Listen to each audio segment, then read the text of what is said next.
Try this different but effective way to deal with anxiety. To fret is human. That's according to recent estimates that suggest 90% of the population experiences anxiety.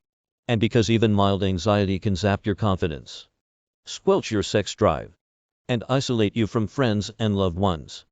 Most people conclude that anxiety of any kind is a bad thing, but not neuroscientist Wendy Suzuki. In her new book, Good Anxiety, Harnessing the Power of the Most Misunderstood Emotion, she argues that we should treat anxiety like a form of energy. Think of it as a chemical reaction to an event or situation, she writes. Without trustworthy resources, training, and timing, that chemical reaction can get out of hand, but it can also be controlled and used for valuable good. Today on the Next Big Idea podcast, Wendy sits down with Lauren Miller Rogen. Lauren is a filmmaker and the co-founder, along with her husband, actor Seth Rogen, of the nonprofit Hilarity for Charity, which provides a range of free services to support families impacted by Alzheimer's. Together they discuss the science-backed tools you can use to worry well. Listen to the full episode ahead, or read a few key highlights. Lauren Miller Rogen, when I got your book, I was like, well, I've dealt with anxiety and depression over the years. How can it be good? Wendy Suzuki, here's the 30-second answer. Anxiety is good because from an evolutionary perspective, anxiety and that underlying physiological stress response that we're all too familiar with evolved over the last 2.5 million years to protect us. In fact, it's critical for our survival. Think about a woman 2.5 million years ago with a little baby, and there's a twig that cracks. Well, she thinks, that could be a lion, or a tiger, or a bear. She immediately gets anxious. Her physiological response shunts blood to her muscles, so that she can either run away or fight, that is, survive. Today, we don't have many lions and tigers and bears attacking us. Instead, we have the news feed, social media, the threat of global warming, and of course the pandemic. Those are not dangerous to us in the same way. But we respond to them in the same way, so that response that was once protective is now just over the top. Our anxiety levels have gone way overboard. So a big part of the book is learning, based on science, how to turn those anxiety levels down. Everybody knows about fight or flight, but do you know about rest and digest? It's the de-stressing part of the parasympathetic nervous system.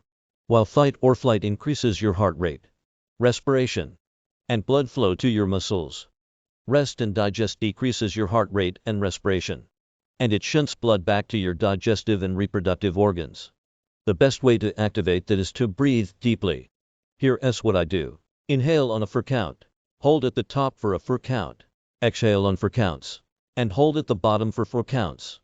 Lauren, I just love worrying well and joy conditioning. It can feel really daunting to be like, I'm anxious, I'm depressed, where do I even begin? But you make it very practical in your book. Wendy, yeah, joy conditioning is my favorite nerdy tool for how to worry well. I'm proud of this one. It originated in my career-long study of how memory works. We have different memory systems in our brain, and we have one specialized for negative emotions centered on a structure called the amygdala. And what the amygdala does for us is called fear conditioning. So for example, when I lived in Washington, D.C., my apartment was burgled. I walked around the corner on a Sunday afternoon coming home, and the door was open. I could still picture it. You could see the crowbar marks. And for the rest of the time I lived there, every time I came around that same corner, I would have this memory that is as fear conditioning. It's a protective kind of anxiety. It's like, be careful because this could happen. We carry around all this fear conditioning. But I thought, how come we don't have for when something good happens? We don't. But because I know how that kind of memory works, I came up with this tool called joy conditioning. Here's how it works.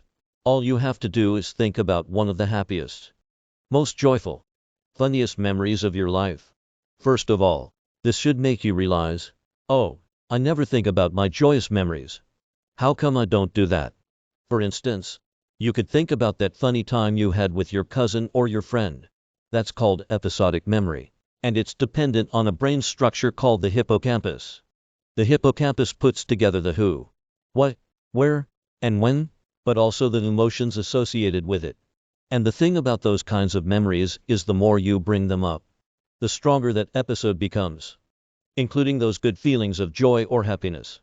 This is not something that you can necessarily do in the midst of an anxiety attack, but it's something that you can do in the background. Wendy, my dear friend Julie Burstein wrote a book called Spark, How Creativity Works, in which she analyzed some of the most creative people of our time and found that, in so many cases, their creativity came from a very difficult, dark place. Time after time, she talks about how different artists use difficult situations to come up with creative solutions. Every one of us who attempts something creative has to face what Julie calls the tragic gap, which is the difference between what could exist, my vague idea of what might be for an Oscar-winning script or a multi-million viewer TED Talk, and what actually exists in the WRLD right now. That is a deep, dark, scary chasm that we've all dealt with. Lauren, I look down at it every day. Wendy, yeah. But on the other side of that chasm is that beautiful thing that we all have this spark for. I have an idea for something that I might do, even though it doesn't exist right now. That is the creation process.